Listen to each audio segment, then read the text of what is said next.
Et en plus, si vous gardez cette position sur plusieurs jours, si votre courtier prend du rollover, c'est-à-dire un taux d'intérêt sur vos positions, donc qu'elles soient en gain ou en perte latente, vous allez générer des frais, alors que votre performance va être nulle. D'accord? Là, je parle pour deux positions qui sont équilibrées.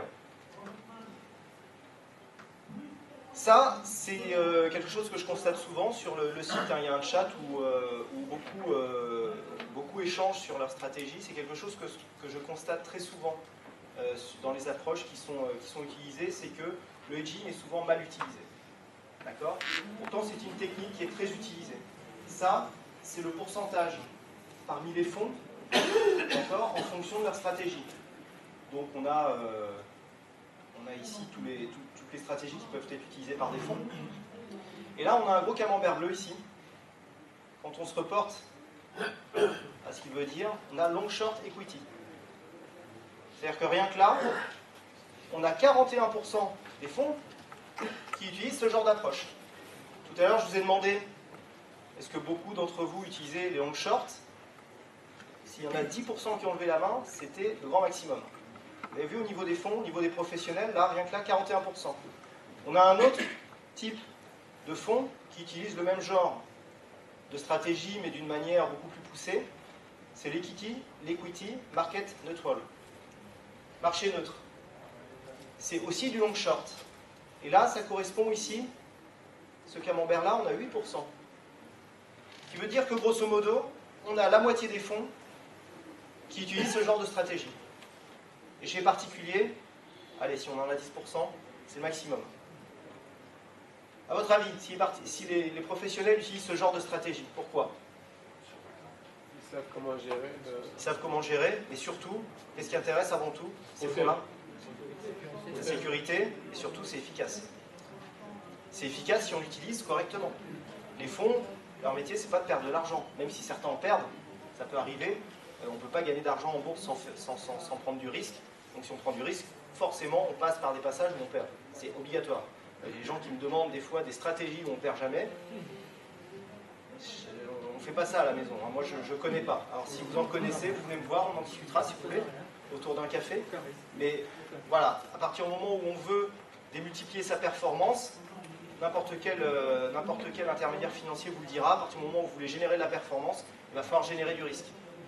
Okay? Et quand on génère du risque, forcément, il va arriver un moment où le risque va nous faire prendre des pertes. Okay? Donc, les hedge funds qui utilisent des stratégies d'arbitrage dites market neutral, le genre de stratégie qu'on peut avoir, ça va être surtout avoir pour but de neutraliser de manière structurelle les risques du marché action en ayant un bêta nul. Ouh là là, qu'est-ce qu'il me dit? Le résultat n'est pas dépendant du directionnel, c'est-à-dire on peut gagner que les marchés montent ou descendent. Ça, c'est intéressant.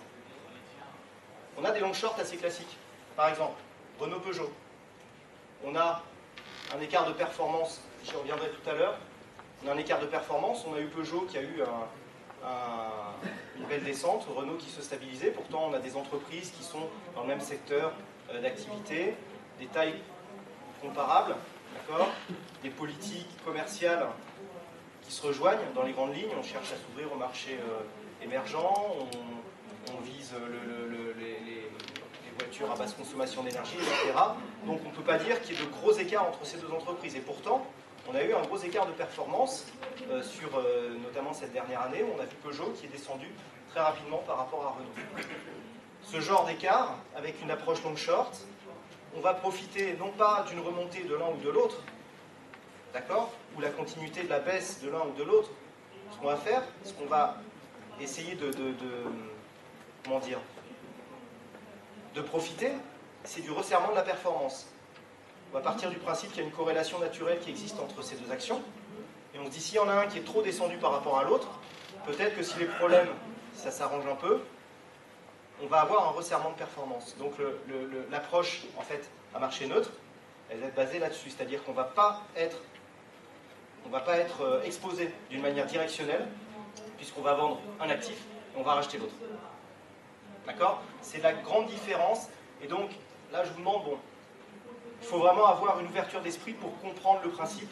Moi je vois, il y a des gens à qui, parce que c'est une pratique que j'utilise depuis maintenant quelques temps, quand je prends un long short, moi je fais tout ça sur les indices, que je déboucle le long short en gain. Alors long short en gain, c'est le gain d'une position qui est supérieure à la perte générée par l'autre. On me dit, mais pourquoi tu n'as pas gardé que la position gagnante? Le problème, c'est qu'on dit ça une fois qu'on a la courbe devant les yeux, c'est tellement évident. Mais on ne pouvait pas savoir. Par contre, on avait repéré un écart de performance, on a vendu celui qui avait trop monté, on a racheté celui qui était trop descendu. Si les performances se resserrent, parce que ça n'arrive pas toujours, on a un différentiel de performance. Quand on revend les deux positions, le gain généré sur la position gagnante sera supérieur à la perte générée sur la position perdante. C'est ça en fait le but. D'accord? C'est jouer la progression d'un sous-jacent par rapport à l'autre. Alors une petite parenthèse, tout à l'heure vous m'avez dit très peu de gens faisaient du long short. Qui parmi vous investit régulièrement sur le forex? Paire de devises. Euro-dollar, GBP USD, dollar yen, il va y en avoir plein là. Qu'est-ce que vous faites quand vous achetez un euro-dollar? Ben ouais, j'achète en euros en revendant du dollar. D'accord? Sauf que là, la matérialisation de votre trade, elle est déjà faite. C'est-à-dire vous avez la variation de l'euro par rapport au dollar sur votre courbe euro-dollar. Ok? Donc, sans savoir, vous en faites un petit peu déjà. Donc, il faut vraiment garder cet esprit. C'est là, la position long short, ça ne va pas être une position gagnante, une position perdante. On ne va même pas chercher à avoir deux positions gagnantes. C'est surtout une position par rapport à une autre. Et le bilan, quand je vous parlerai d'une position long short, en fait, le résultat, ça sera le bilan des deux. C'est-à-dire la gagnante moins la perdante. D'accord? En fait, on va la jouer comme si on jouait sur un euro-dollar. On n'a qu'une seule position qui est faite de deux lignes. D'accord? Donc, le but, c'est de détecter des valeurs qui ont des écarts de performance pour essayer d'en tirer parti. Donc, c'est le principe de l'étude des corrélations. Ok? Deux actifs fortement corrélés vont avoir des comportements sensiblement identiques. Donc, la corrélation entre deux actifs financiers, plus généralement entre deux variables aléatoires, c'est l'intensité de la liaison qui existe entre ces deux variables. Donc là, on va entrer dans l'explication plus mathématique. Alors ça, vous pouvez l'apprendre par cœur si vous voulez. Ça fait très bon effet si vous le replacez dans un cocktail. D'accord? C'est très compliqué à mettre en pratique. Ça, c'est vrai que c'est voilà, la formule de la corrélation au sens mathématique du terme. Par contre, on va voir qu'il y a des manières de l'aborder en simplifiant certaines choses. D'accord? On va aussi parler du bêta. Tout à l'heure, je vous ai parlé du bêta quand on parlait des stratégies de notre marché. Le bêta, c'est ce qui définit mathématiquement comme rapport de la covariance et de la rentabilité implicite ce portefeuille avec celle du marché.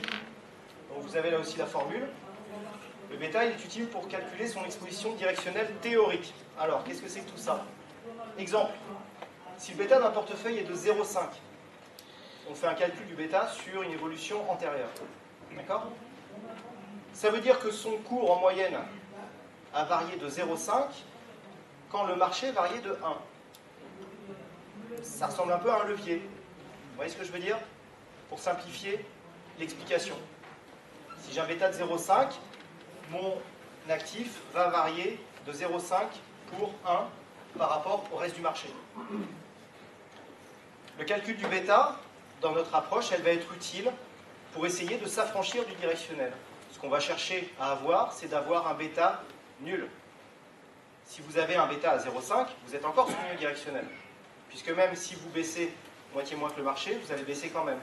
Donc vous allez perdre de l'argent. Vous voyez, si vous êtes à l'inverse de votre anticipation. Donc là, dans les approches long short, ce que l'on cherche, c'est d'avoir un bêta nul. Ce qu'il faut retenir, c'est que deux sous-jacents parfaitement corrélés auront un rapport de corrélation égal à 1, et deux sous-jacents inversement corrélés auront un rapport de corrélation égal à moins 1. D'accord? Et pour être neutre au marché, le bêta doit avoir une valeur nulle. Ça, c'est utile. Alors, le rapport de corrélation, c'est utile si vous faites de la corrélation indicielle. Vous avez des sites, je pense à de mémoire, un site qui s'appelle MacroAxis, qui propose un tableau où vous avez les principaux indices mondiaux, il doit y avoir une trentaine, et vous avez tous les rapports de corrélation qui existent entre ces deux indices. Hein, c'est un tableau à double entrée. Voilà, donc quand vous avez deux indices qui sont corrélés à 0,96 par exemple, ils sont très fortement corrélés. Je pense notamment au rapport de corrélation qui existe entre le Dow Jones et le S&P 500. Moi, par exemple, quand je fais des positions en corrélation entre le CAC et le DAX, on a une corrélation approximative. Bon, ça varie un petit peu, hein, mais on est aux alentours de 0,90%. De 0,90, pardon.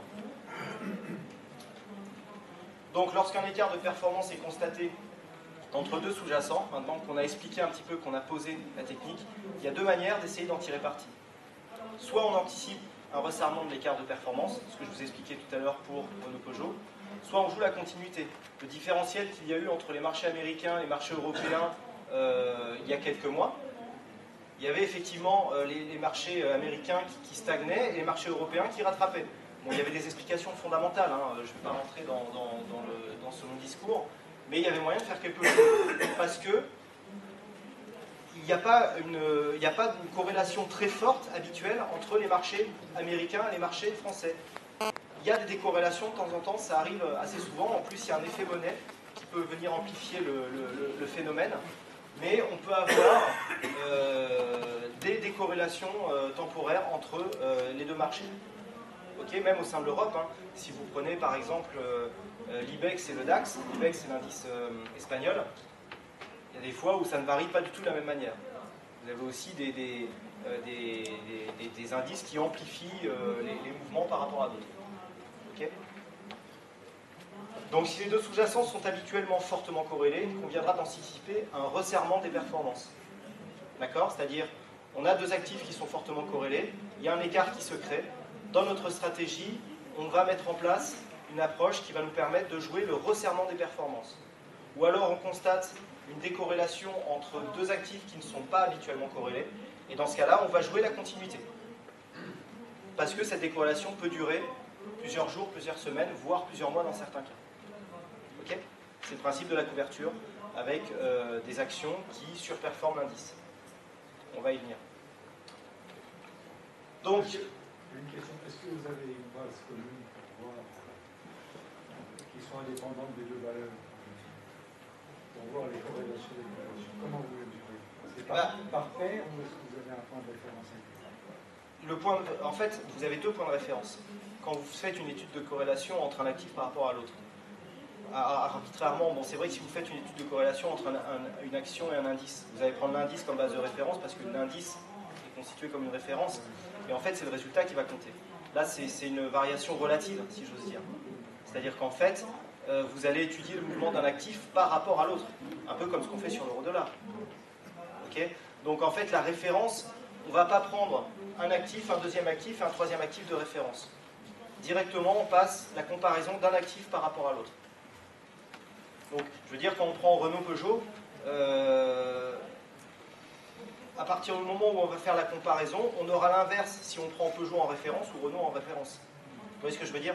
Le résultat, la corrélation, va tout simplement, on va mettre un moins devant et puis voilà. Ça veut dire à ce moment-là qu'il faut avoir beaucoup d'expérience pour déterminer les deux actifs à choisir. Oui, oui. Mais vous avez aussi des outils, bon, il y a des choses connues. Tout à l'heure, je vous parlais de Renault Peugeot. Je veux dire, quand on parlait de corrélation dans les actions, c'est quelque chose qui est très connu. Hein, Oui, alors, on va y venir par la suite. C'est vrai que là, ce qu'on peut voir, c'est que, effectivement, l'approche par l'étude mathématique, calculer le taux de corrélation, etc., le bêta, c'est compliqué. Sans rentrer dans une approche vraiment qui ne sera peut-être pas collée mathématiquement à la théorie, on a des outils qui permettent de simplifier, et donc c'est le but, justement, c'est de vous proposer des outils qui permettent d'étudier ça. Vous avez parlé d'un site de macro, je sais quoi. MacroAxis, mais ça c'est à confirmer. De mémoire, c'est ça, oui. Macro, donc macroaxis.com, c'est un site en anglais. Mais bon, pour les chiffres, hein, c'est ça qui est bien avec les chiffres, c'est que c'est une langue universelle. Allez. Donc, voilà. On va partir du principe que entre une action et un indice boursier, il n'y a pas de corrélation systématique. Il y a toujours des actions qui se comportent d'une manière différente en fonction du reste du marché. D'accord? Donc ça, on va rentrer dans ce qu'on appelle le principe de sur- ou sous-performance. Alors arrêtez de prendre des photos. Le slide il sera proposé en téléchargement sur le site gratuitement. Voilà, donc c'est pas la peine. Vous vous inscrivez sur le site et ça sera proposé. En pratiquant, vous faites pour acheter un euro-dollar, vous cliquez une fois, pour acheter un euro-euro, est-ce que vous cliquez une fois aussi? Ah non, là on va être obligé de prendre deux positions. Ouais. C'est le... Oui. Mais comme vous achetez de l'euro-dollar, donc vous anticipez une direction. Tout à fait. Bon, alors, vous faites la comparaison entre le euro avec l'euro-dollar. Alors, si avec l'euro-dollar, on anticipe une direction, pourquoi est-ce qu'on n'anticipe pas une direction avec l'euro? C'est différent. Regardez ce qui s'est passé mercredi soir. D'accord? On a eu une hausse de l'euro-dollar. On a bien eu une hausse de l'euro par rapport au dollar. La Fed a annoncé qu'il laissait le quantitative easing en l'état, alors que le consensus anticipait un resserrement du quantitative easing. Donc qu'est-ce qui s'est passé? On est passé d'un principe où le consensus prévoyait un renforcement du dollar, puisque si on ralentit le quantitative easing, ça joue pour une hausse du dollar. Et là, le fait que le quantitative easing reste en l'état, eh bien, en fait, l'anticipation n'a pas tenu, donc on a eu une grosse baisse du dollar, qui s'est traduite par hausse de l'euro-dollar, hausse de certaines matières premières, je pense à l'or notamment, hausse du dollar-yen. Vous voyez ce que je veux dire? C'est toujours un actif par rapport à l'autre. L'euro, je dirais qu'à la limite, enfin si, ça le concerne un peu, mais il n'était pas trop concerné. Le problème, c'est que